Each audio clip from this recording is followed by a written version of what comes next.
বাংলাদেশে বিভিন্ন সময়ে খুবই ন্যাক্কারজনকভাবে সাম্প্রদায়িক হামলা হয়েছে, তাদের সম্পত্তি লুট করে নেওয়া হয়েছে এবং এগুলোর কোনো ধরনের বিচার কিন্তু করা হয়নি। বিচার করবে কিভাবে? কারণ যারা বিচার করবে তারা এই ঘটনাগুলোর সাথে জড়িত ছিল। তার কাছে আপনারা বিচার নিয়ে গেছিলেন, তারাই কিন্তু এই ধরনের এই ঘটনাগুলো ঘটিয়েছিল।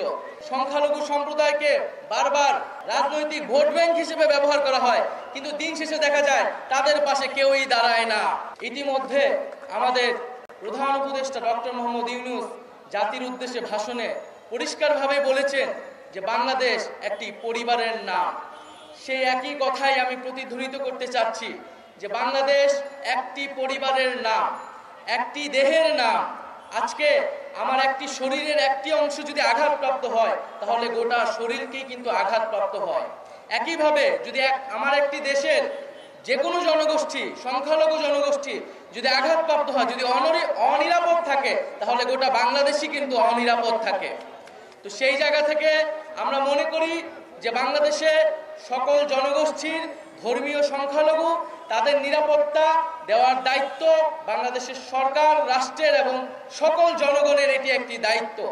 বাংলাদেশকে এক থাকতে হবে, ঐক্যবদ্ধ থাকতে হবে। আমরা ঐক্যবদ্ধ থাকলে বাইরের কেউ কোনো ধরনের ষড়যন্ত্র করতে পারবে না। আমাদেরকে কিন্তু ঐক্যবদ্ধভাবে সকল ষড়যন্ত্র রুখে দিতে হবে। আরেকটি বিষয় যেটা বিভিন্ন বক্তারা বলে গেলেন যে গত 53 বছরেও আমরা জানি বাংলাদেশে বিভিন্ন সময়ে খুবই ন্যাক্কারজনকভাবে সাম্প্রদায়িক হামলা হয়েছে, সংখ্যালঘু জনগোষ্ঠীর উপর নিপীড়ন হয়েছে, তাদের সম্পত্তি লুট করে নেওয়া হয়েছে এবং এগুলোর কোনো ধরনের বিচার কিন্তু করা হয়নি। বিচার করবে কিভাবে? কারণ যারা বিচার করবে তারা এই ঘটনাগুলোর সাথে জড়িত ছিল। রাজনৈতিক ইন্ধনে এই ধরনের ঘটনাগুলো ঘটানো হয়েছিল।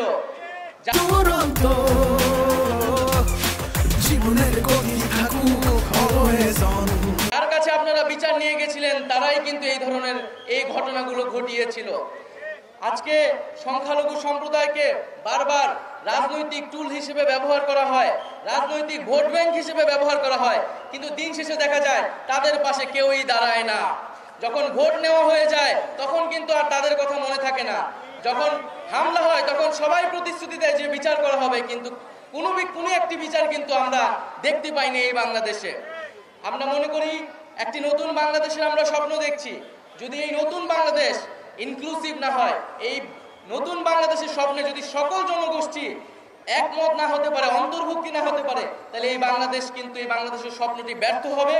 সেই জায়গা থেকে আমি মনে করি আমাদের আগের প্রজন্ম আমাদের একটি ব্যর্থ দেশ আমাদেরকে দিয়েছে, যেখানে স্বৈরতন্ত্র ফ্যাসিবাদ তৈরি হয়েছে, মানুষের সম্পদ লুট হয়েছে। আমরা সেই দেশকে নতুনভাবে গড়তে চাই এবং সেই নতুন বাংলাদেশে আমরা সকল জনগোষ্ঠীর সমান অধিকার এবং সমান মর্যাদা নিশ্চিত করতে চাই। আরেকটি বিষয় আপনাদের উদ্দেশ্যে বলতে চাই যে বাংলাদেশের ইতিহাস কিন্তু সাম্প্রদায়িক সম্প্রীতির ইতিহাস। আমাদের ইতিহাস ধর্মীয়, আন্তধর্মীয় সম্প্রীতির ইতিহাস। বাংলাদেশের ইতিহাস ও সংস্কৃতিকে আপনি ব্যাখ্যা করতে পারবেন না। এখানে হিন্দু, মুসলিম এবং অন্য সকল সংস্কৃতির যে সংমিশ্রণ, যে সম্মিলন ঘটেছে, সেই বিষয়টি ছাড়া কিন্তু বাংলাদেশের সংস্কৃতিকে ব্যাখ্যা করা যাবে না।